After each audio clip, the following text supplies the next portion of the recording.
Before I start, I'm going to start this episode with a joke. Didn't you see the no fishing sign, son? I'm not fishing, sir. I'm teaching these worms how to swim. My friends, let's talk about fishing. All right, so let's get serious. So, fishing is one of the easiest ways to violate any security mechanism in place. And the analogy around phishing um, is pretty simple. It's just the outcome of phishing is to pretty much bait a user, exactly like a fish.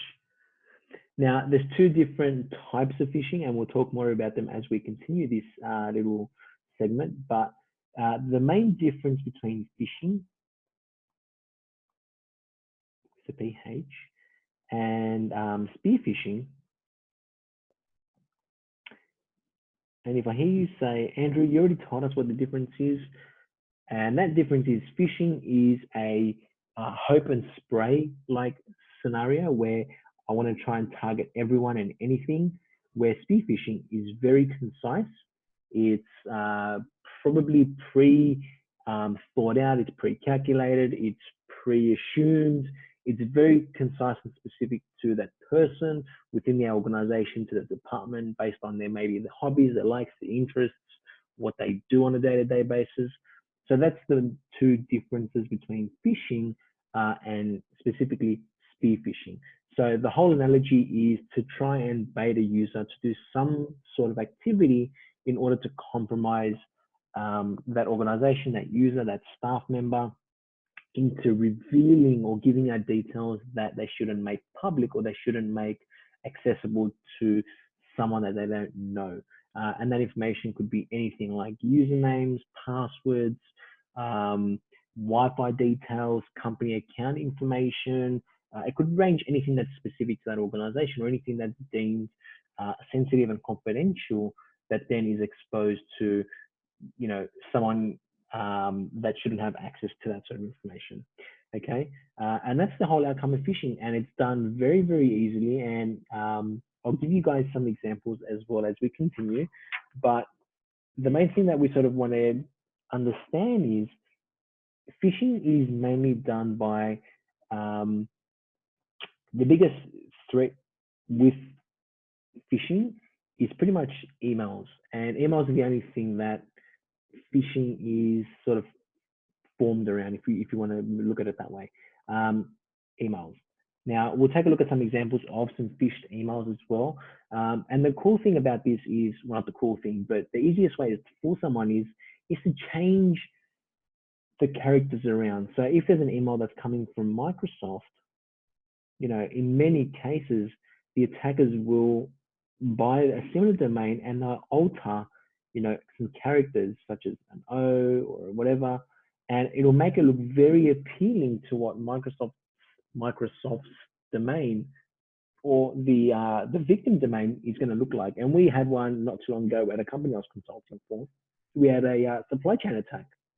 It actually came through one of the vendors that that organization had an association with, and that domain got exposed and it got hacked. And if you look at both of the domains, it was very different to what the email had. And we caught it very early on.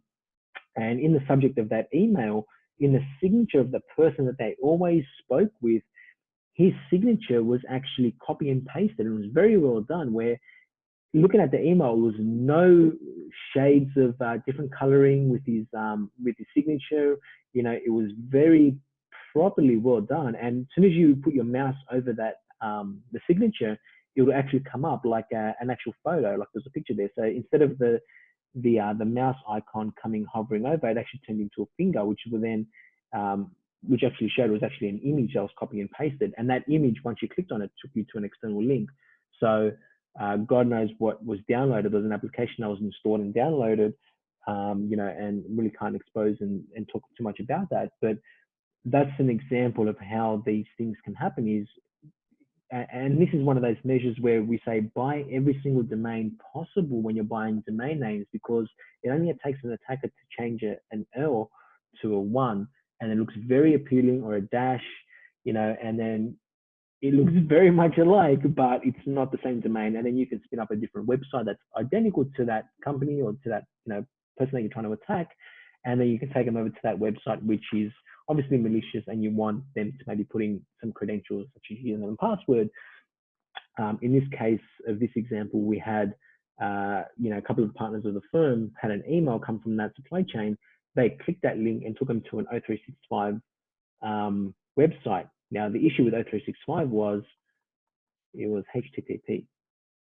Now, colon whack whack, and then we had the username and password, and the whole site looked great. It looked like O365. The only issue is that specific company didn't use O365, but we had about 7 or so different partners of the firm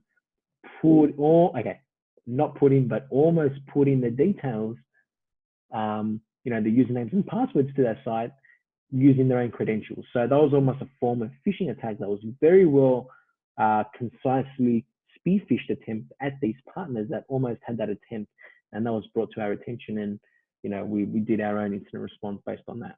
So that's a bit of an example around that. Other measures. So what are some of the examples of some phishing attacks? So basically what we want to do is entice the user to do a certain action. That's the whole outcome of the phishing. It's getting someone to do something that they shouldn't supposedly do. And what are some things that we can look out for? What are some things that we can try and trick the user to do a certain action? One is updates. So, you might get a security update from IT that says, hey, can you guys please install this latest software? We're upgrading our VPNs, you need to install it. It will only take 3 seconds. And, it's an email that goes around from IT, by IT, and it just says, hey, I need you to install this program or this application. And it's an intended action for you to go ahead and click that link. Now, if you go ahead and click that link and you install something, you don't know what you're installing. So a good measure to this would be to always validate where that email has come from. So if it does come from your IT department, call Fred or call Jimmy and say, hey guys, I got this email saying to update our policy. Did this come from you? Was this authorized by you? If you're still unsure, go to the website of that specific program. Another example of that really specific being, Combank or, any sort of banking provider, or, Westpac, or any of these other big service providers, or banking providers specifically, they might get an email coming in from a bank platform saying, hey, we've recently updated our terms and service, please update your password. Now, these banking platforms don't do that via email. And if you want to verify those things, it's good just to maybe just do your own search, go to Google and just type in, CBA or Westpac, whatever the case is, and log into your account that way, and then see if there's any notifications in there to actually update any credentials or update any of your personal information. That's a very good way to actually go ahead and mitigate any sort of phishing attacks. And we'll talk about mitigation, I think, in the next video, where, when I'm creating this series, there was a bunch of questions that came out. How do we actually prevent ourselves from these types of attacks? So we'll talk about a little bit more about the defensive and the protective measures in the next video, and I won't talk too much about it now. Another how-to, or another example of how we can get users to, entice users, is a HR policy. HR policies are great because, it comes from HR, it's non-technical, just, hey, go to this website and please update your, your email address, or update your whatever details. And people will do that. We had a recent attack, not a recent attack, we actually did a recent simulation on a HR website, and the HR website for a specific company was not encrypted. It was still using HTTP. And, from the video before, you actually realized what we actually did. So, it's those things where, it's easily compromisable, and it exposes so much damage that, at most cases, it does horrific damages to a reputation of the company, not only monetary, but the reputation of that company. If that company gets leaked with all these, financial details of people's payments and credit cards and all that sort of stuff, would you trust that company? And chances are you probably don't and won't. Okay.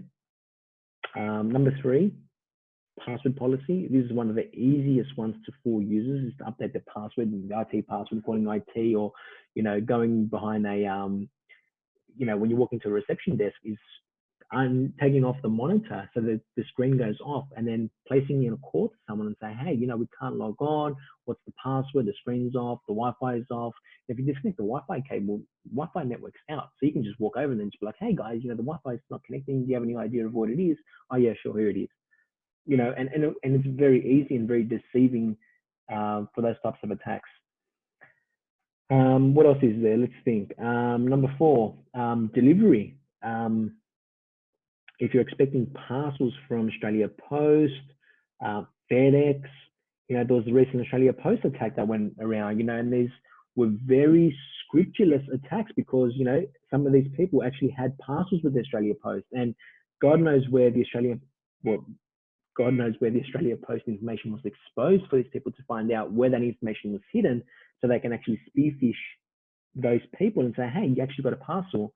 You're expecting a parcel? Yeah, click on this link and, we'll do whatever it is we need to do. So, delivery staff, be very cautious. If you get an email from a delivery notification, maybe just log on or actually call Australia Post or call the provider and say, hey, here's what I've got. Here's my tracking number, and verify it yourself. Do not do anything in the email. Do not solely rely on the email as the only form of communication or as the only form of communication as well. Okay. The next one is, what else was there? Bills. I've seen so many emails coming through billing and notifications, like electricity, water, rental stuff, like from some people that live in units, the actual providers of those units emailing people saying people are in arrears, and then click on this link and go here and fill out your details or update your banking details. And it's very well written and very well documented in this email, where it actually looks like the actual email. It's got the proper signature, it's got the proper highlighting, the right fonts, and then there might be a one character off in the actual domain name or a hyphen somewhere, and it just from there. So, if you look at an email, the first thing that you want to probably identify is any spelling mistakes. Is this coming from the right person that, has got the right formatting? There's no I's and E's where they shouldn't be. There's no hyphens where they shouldn't be. And it is, obviously who that person says it is. And then picking up the phone and maybe calling that person and verifying, hey, did you really send me this attachment? Did you really send me that email? Did you really request me to do this? Is always a good form. Next is, I would say, phishing, which is another form of phishing. Phishing just is pretty much a phone call. So this could be being deceitful via the phone. Say if you want to call up the managing director or Bob and say, hey, well, the really good one is the airlines. Airlines will obviously, some of them are very well trained now, but a couple of years ago there were some issues where a lot of the airlines would actually hand out information to people if you wish them with the urgency of trust that there's a specific scenario, and I can't go into too much detail about it, but if you inform the airline that your partner and you are flying and the surnames are a little bit different and you're carrying the babies, and you put this pressure on these attendants to maybe give you some information about some flights or passenger information, there was a lot of discussions around some things happening, which was very scary. So phishing is essentially using the phone, and having an attack via the phone. Okay. Other measures, we spoke about spear phishing, supply chain attacks coming in through your vendors. So if I clear the screen, if I've got vendor A here and vendor B, and you always use this vendor for XYZ, and they always know each other, and you deal with Melanie, and Melanie deals with Rachel, and you know what Melanie's signature looks like, and Melanie works for abc.com.au, and then Rachel gets an email from Melanie, but it's 4bc.com.au. And there's an instance where that might look identical, but she always gets this email from her So now she's going to click it because, she hasn't noticed the 4 instead of the A, right? And that's what, as the sophistication of hackers gets better, we're improving a lot of those attacks essentially. Another cool method is whaling. Now I'm not, I can't remember how to spell it. This is not a spelling exam, but whaling is one of the. It takes a bit of planning, but if it's planned correctly, it hits home hard. Whaling is the social engineering attempt on executive leadership teams. So if you look at the executive leadership team, ELT, you want to go after the heavy hitters. So most cases, when you have the executive structure, you've got the CFO, the CEO, maybe a risk officer. Obviously, you got Mr. Board over here, and anyone else in that leadership. You might have the IT guy here somewhere. In most cases, when companies are authorizing financial transactions, it always requests. I think in most companies, it's 500,000 and up. They'll need one or more authorization from an executive leadership team before that money leaves the account. So knowing that, if you play this off extremely well, or if you play this off to the T, and you can convince the CFO and the CEO and the IT guy all at once to authorize this payment to maybe a claim, or to authorize this payment to a bank account of some sort, and that's how you essentially cipher off funds, is to maybe spoof these mobile numbers. If you've got authorization on those accounts, or if you know who those people are and where they are going to be at certain times, and you can architect it effectively, then you pull off whaling on another level, where it's now huge damage because now you've authorized transactions of in excess of 500,000. Now imagine if this gets out to the public that a bunch of the ELT team were socially engineered in a whaling attack, and maybe there was $3 million leaving accounts into somewhere else. Thinking about the actual, not so much the money side of things, but also the reputation, right? And the reputation is going to get trashed. So at the end of the day, you're not going to trust a company where they're easily whaled like that, where you might have to put another measure in place, and you have to test that scenario out and see what it actually plays like. And I guess it all comes down to the thinking, right? It's thinking about scenarios before they happen, brainstorming stuff, and actually thinking outside of the box of, okay, what can possibly happen if this CFO is not in? Maybe there's a second in charge, a third in charge.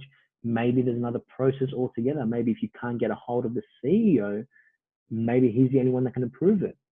Physically, you have to actually go there, see him, do something, and that's how you maybe defend against a whaling attack based on the situation. I don't know what the situation is in this example, but I'm just, I'm just venting on my soapbox.